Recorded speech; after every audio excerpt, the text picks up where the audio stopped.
Hello students of class 10th math बच्चे, जैसे कि आपकी एक्सरसाइज 13.3 कंटिन्यूटी में है, जिसमें बेटा हमने प्रीवियस वीडियो में आपका क्वेश्चन नंबर 8 डन करा है। तो आज मैं आपका क्वेश्चन नंबर 9 उठा रही हूँ बेटा। इसमें है कि एक फार्मर है, वो कनेक्ट कर रहा है एक पाइप को जिसका इंटरनल डायमीटर 20 सेंटीमीटर्स है फ्रॉम अ कैनाल, यानी कि कैनाल ये रही जहाँ से एक कैनाल है, ठीक है। हमने कैनाल की तरफ ध्यान नहीं देना, यानी कि एक कैनाल है, सॉरी आपने कैनाल बनानी है, ये कुछ इस तरीके से मैं कैनाल बना रही हूँ, ओके ठीक है। ये रही कैनाल, ये मैंने बना दी, ओके। ये रही कैनाल, कुछ जो भी है प्रॉपर मेरी शेप नहीं बनी, ठीक है। बस आपने प्रॉपर शेप जो है कैनाल की बना लेनी है, ठीक है। यहाँ से एक पाइप डाला गया है, ठीक है। ये रहा भाई एक पाइप, ये मैं कुछ अच्छे तरीके से बनाती हूँ, ये रहा, ठीक है। ये कैनाल है, कैनाल के अंदर पानी है, हमने इसकी तरफ कैनाल की तरफ ध्यान नहीं देना, हमने इस पाइप की तरफ ध्यान देना है, ठीक है। ये पाइप है, ठीक है। और इस पाइप पे नीचे ना एक सिलेंड्रिकल टैंक है, ठीक है। एक सिलेंड्रिकल क्या है, टैंक है, पानी इसके अंदर जा रहा है और सिलेंड्रिकल टैंक काफ़ी बड़ा है, ठीक है। और जो पाइप है इसका इंटरनल डायमीटर जो है वो कितना है, 20 सेंटीमीटर्स, ठीक है। अंदर का डायमीटर 20 सेंटीमीटर्स है, ठीक है। और जो ये सिलेंडर है, सिलेंडर का डायमीटर कितना है भाई, 10 सेंटीमीटर, कितना है 10 मीटर, 10 मीटर इसका डायमीटर है। और इसकी जो हाइट है वो 2 मीटर है, क्योंकि ये 2 मीटर डीप है, ठीक है। और ये 2 मीटर बेटा आपका क्या है, डीप है, ठीक है। तो अब देखो, अब मुझे पता क्या करना है, इसके अंदर भी पानी है, इसके अंदर से पानी जा रहा है, ठीक है। और इसके अंदर बह रहा है, इसके अंदर आ रहा है वो पानी, ठीक है, टैंक के अंदर। और जो इसके अंदर पानी है वो 3 किलोमीटर पर आवर की स्पीड से बह रहा है, ठीक है। अब देखो भाई, आपने कुल मिला के आपका हुआ क्या, एक फार्मर है, उसने एक पाइप को कनेक्ट करा जिसका डायमीटर 20 सेंटीमीटर है, कैनाल से सिलेंड्रिकल टैंक में पानी गिर रहा है, ठीक है, इन हर फील्ड, उसके खेत में जा रहा है। फिर आगे ये पानी उसके खेत में जा रहा है, which is 10 metre in diameter, यानी कि जो टैंक है सिलेंड्रिकल टैंक, उसका डायमीटर 10 मीटर दिया हुआ है, 2 मीटर वो डीप है, जैसे मैंने अभी आपको शेप बना के दिखाई। अगर वो बोल रहा है कि अगर वाटर फ्लो करे पाइप के थ्रू 3 किलोमीटर पर आवर की स्पीड से, तो कितने टाइम में जो टैंक है वो फिल हो जाना है, ठीक है। कितने टाइम में टैंक जो है फिल हो जाना है, यानी कि मुझे टैंक कितने टाइम में भरना है, मुझे ये चीज़ पता करनी है, यानी कि मुझे टी पता करके बताना है। अब देखो, सबसे पहले ना आप ये चीज़ को ध्यान से समझो कि जितना इस पाइप में से पानी निकलेगा, जितना इस पाइप में से पानी निकलेगा, उस पानी का वॉल्यूम इस सिलेंड्रिकल जो है टैंक, इसके वॉल्यूम के इक्वल हो जाएगा। यानी कि जितना इस पाइप के अंदर में से पानी निकलेगा, उसका जो वॉल्यूम है वो इस सिलेंड्रिकल टैंक के वॉल्यूम के इक्वल हो जाएगा, ठीक है। जितना पानी इस किस्म से निकलेगा, इसमें से निकलेगा, पाइप में से जितना पानी आएगा उतने ही जो है पानी इस टैंक में जाएगा, यानी कि कुछ एक्स्ट्रा कुछ कम नहीं जाएगा, ठीक है। तो आपने ये याद रखना है, यहाँ पे कैनाल की तरफ ध्यान नहीं देना आपने, ठीक है। आपने सिर्फ इस पाइप की और इस टैंक की तरफ ध्यान देना है। और जो पाइप है ये तो आपको दिख ही रहा है कि सिलेंड्रिकल पाइप है ना, लेकिन मुझे इसकी हाइट नहीं पता, लेकिन मुझे पानी कितना बह रहा है इसके अंदर 3 किलोमीटर पर आवर की स्पीड से, मुझे वो पता है। तो सबसे पहले वॉल्यूम ऑफ वाटर मैं ये लिख रही हूँ, वॉल्यूम ऑफ वाटर की जो वाटर का वॉल्यूम है इन पाइप के अंदर जो पानी का वॉल्यूम है वो वॉल्यूम ऑफ वाटर किसके इक्वल हो जाएगा, volume of water in the cylindrical pipe के सिलेंड्रिकल टैंक के इक्वल हो जाएगा, कि जितना पानी इसके अंदर में से आएगा उतना ही पानी टैंक में जाएगा। तो सिलेंड्रिकल टैंक, ठीक है। अब देखिए, सबसे पहले मैं क्या कर रही हूँ, फॉर सिलेंड्रिकल टैंक जो है मैं वर्क कर रही हूँ, ठीक है। सिलेंड्रिकल टैंक मैं दोनों के लिए स्टेप बाय स्टेप कर रही हूँ। सबसे मैं सिलेंड्रिकल टैंक के लिए कर रही हूँ, ठीक है। तो सिलेंड्रिकल टैंक जो है उसका जो डायामीटर है वो मुझे क्या दिया गया है भाई, उसका जो डायामीटर है वो मुझे दिया गया है 10 मीटर्स। ये देखिए उसका 10 मीटर है, ये चीज़ ना सेंटीमीटर में है, तो मुझे सेंटीमीटर को मीटर में चेंज करना पड़ेगा। तो सबसे पहले इसका जो डायामीटर है वो 10 मीटर्स है, और जो रेडियस है ना, रेडियस को मैं R1 मान रही हूँ, ठीक है। रेडियस को मैं क्या मान रही हूँ, R1। जो रेडियस है वो कितना हो जाएगा, 10/2, यानी कि ये आपका हो जाएगा 5 मीटर्स, ठीक है, ये मेरा रेडियस निकल गया। और जो हाइट है, क्योंकि मेरे पास दो हाइट आएंगी ना, एक तो हाइट इसकी आएगी, एक इस सिलेंडर की आएगी, एक इसका डायमीटर रेडियस आएगा, एक इसका रेडियस आएगा, दो चीज़ें आ जाएंगी, इसलिए मैं नेमिंग R1 R2 से कर रही हूँ। ठीक है, तो हाइट जो है वो किसकी, इस सिलेंडर की, यानी कि मैं हाइट को H1 मान दे रही हूँ, तो वो कितनी है 10 मीटर, 2 मीटर। और जो इसका वॉल्यूम है, वॉल्यूम किसका, इस सिलेंड्रिकल टैंक का, वो कितना हो जाएगा पाई R1, क्योंकि रेडियस 1 है ना, R1 स्क्वायर H1, ये इसका रेडियस हो जाएगा, मतलब इसका वॉल्यूम हो जाएगा।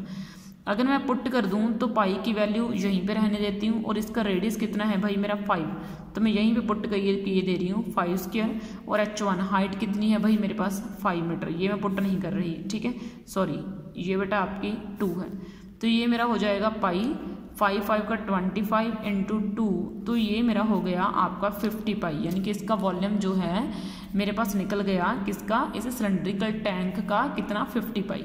ठीक है, अब उसके बाद देखिए बेटा, उसके बाद मैं 4 पाइप काम कर रही हूँ। ठीक है, पाइप के लिए कर रही हूँ। अब जो मैं कर रही हूँ सिलेंड्रिकल टैंक के लिए मैंने कर दिया, अब मैं पाइप के लिए करूँगी।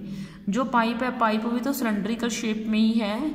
ठीक है, तो पाइप सिलेंड्रिकल शेप में है, मुझे जो है इसका डायामीटर वो जो है वो कितना हो जाएगा 10-20 सेंटीमीटर मुझे दिया गया है। पहले मैंने यहाँ से रेडियस निकाल दिया, रेडियस कितना हो जाएगा 20/2 यानी कि 10 सेंटीमीटर, ये इसका रेडियस हो जाना है।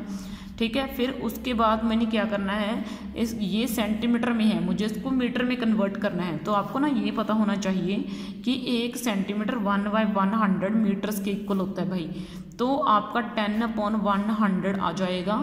ठीक है, मीटर, तो यहाँ से यहाँ कट हो गया और ये आपका बन गया 1/10 मीटर्स। ठीक है, तो ये आपका किसके इक्वल हो गया 1/10 मीटर्स के इक्वल हो गया। ठीक है, क्या हो गया भाई आपका रेडियस, और रेडियस को मैं R2 का नाम दिए देती हूँ, क्योंकि मैंने रेडियस R1 ऑलरेडी यूज़ कर रखा है, तो मैं इसको रेडियस R2 का नाम दिए देती हूँ। ठीक है, मैंने इसको R2 का नाम दे दिया है। अब उसके बाद देखो बेटा, मैंने रेडियस को किसका नाम दे दिया है, R2 का नाम दे दिया है, R2 यानी कि 1/10 मीटर। ठीक है, इतना आपको समझ में आया, यानी कि रेडियस R2 कितना हो गया आपका 1/10 मीटर्स। ठीक है, ये आपका जो है रेडियस निकल चुका है। अब उसके बाद जो है आप चीज़ को ध्यान से समझना, मुझे इसकी हाइट नहीं पता, तो मैं इसकी जो हाइट है इसको H2 मान दिए देती हूँ कि इसकी हाइट मैंने मान के चल पड़ी वो H2 है। और इसका जो वॉल्यूम है, वॉल्यूम ऑफ, मैं इसका निकाल देती हूँ पाइप का वॉल्यूम। पाइप का वॉल्यूम, क्योंकि पाइप भी सिलेंड्रिकल शेप में है, तो इसका वॉल्यूम हो जाएगा पाई R2 स्क्वायर H2, क्योंकि यहाँ मैंने 2 यूज़ करे हैं। ठीक है, पाई मैंने वैसे रख दिया, रेडियस मेरे पास कितना आ गया 1/10 स्क्वायर, और जो हाइट है उसको मैंने H2 रख दिया, ये आपका आ जाएगा पाई अपॉन 100 H2, तो ये आपका आ जाएगा पाई H2 अपॉन 100। ठीक है, ये आ जाएगा आपका वॉल्यूम ऑफ पाइप। अब मैंने आपको शुरू में क्या बोला था, शुरू में मैं आपको ये बोला था कि वाटर जो पाइप में से निकलेगा उसका वॉल्यूम इक्वल हो जाएगा सिलेंड्रिकल टैंक के वॉल्यूम के। तो मैंने सिलेंड्रिकल टैंक का वॉल्यूम निकाल दिया और ये पाइप का वॉल्यूम निकाल दिया। अब हमने इनको दोनों को इक्वल रख देना है। ठीक है, तो अकॉर्डिंग टू स्टेटमेंट की स्टेटमेंट ने बोला है कि इसका सिलेंडर के टैंक का वॉल्यूम जो कितना है 50 पाई, वो इक्वल होगा किसके, इस पाइप के। ठीक है, तो ये मैंने रख दिया, यहाँ से पाई कैंसिल हो गया, तो ये आपका आ गया 50 = H2 अपॉन 100। तो H2 आपका कितना हो जाएगा 50 × 100, तो ये कितनी हो जाएगी 500 मीटर्स इसकी हाइट निकल गई। ठीक है, यानी कि हाइट जो है किसकी, सिलेंड्रिकल टैंक सॉरी पाइप की, यानी कि हाइट ऑफ पाइप की जो हाइट है वो बेटा मेरे पास कितनी निकल गई 500 मीटर्स निकल चुकी है।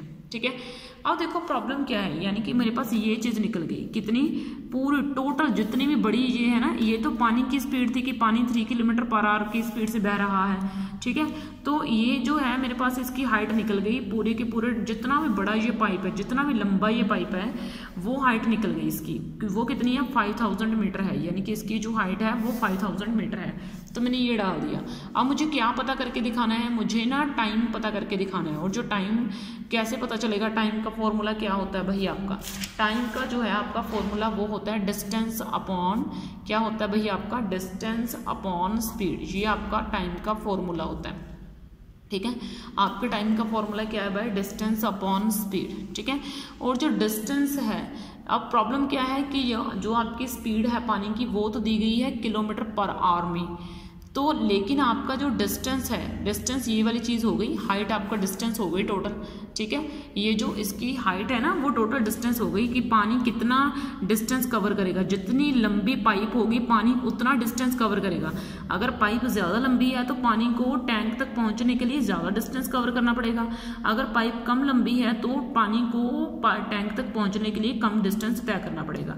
यानी कि सारी प्रॉब्लम कहाँ पे आ रही है, पाइप की लेंथ के ऊपर आ रही है, तो यानी कि पाइप के लंबे होने के ऊपर आ रही है कि पाइप की हाइट कितनी है, ठीक है। तो मुझे हाइट को डिस्टेंस मान लेना है, ठीक है। तो हाइट जो है वो मेरी कितनी में है, मीटर्स में है, लेकिन मेरा जो स्पीड है वो किलोमीटर पर आवर में है, यानी कि घंटों में है और किलोमीटर में है। लेकिन प्रॉब्लम क्या है, यहाँ पे मीटर में है, तो क्या मैं इस मीटर को किलोमीटर में कन्वर्ट कर दूं? तो ये देखो आपका 1 किलोमीटर, 1 जो है आपका मीटर किसके इक्वल आ जाएगा, 1/1000 किलोमीटर के इक्वल आ जाएगा, ठीक है। 1 मीटर जो है आपका 1/1000 किलोमीटर के इक्वल आ जाएगा। तो 5000 जो है आपके मीटर वो किसके इक्वल आ जाएंगे, 5000/1000, यानी कि ये आपके आ जाएंगे 5 किलोमीटर के इक्वल। किसके इक्वल आ जाएंगे, 5 किलोमीटर के इक्वल। ये लो भाई, ये आ गया 5/3 और ये आपका हो जाएगा आवर्स में चेंज, ठीक है। मतलब आवर्स में आएगा ना आंसर, क्योंकि आपका यहाँ पे भी किलोमीटर पर आवर आ गया, अब नीचे भी ऊपर भी किलोमीटर पर आवर आ गया, यानी कि आवर आ गए दोनों तरफ, ठीक है। तो आपका आंसर आवर में निकल चुका है, ठीक है। तो इसके साथ ये आपकी एक्सरसाइज बेटा 13.3 भी डन हो चुकी है। ये लास्ट वाले 2 क्वेश्चन आपके बहुत इंपॉर्टेंट थे। ओके बेटा, थैंक यू।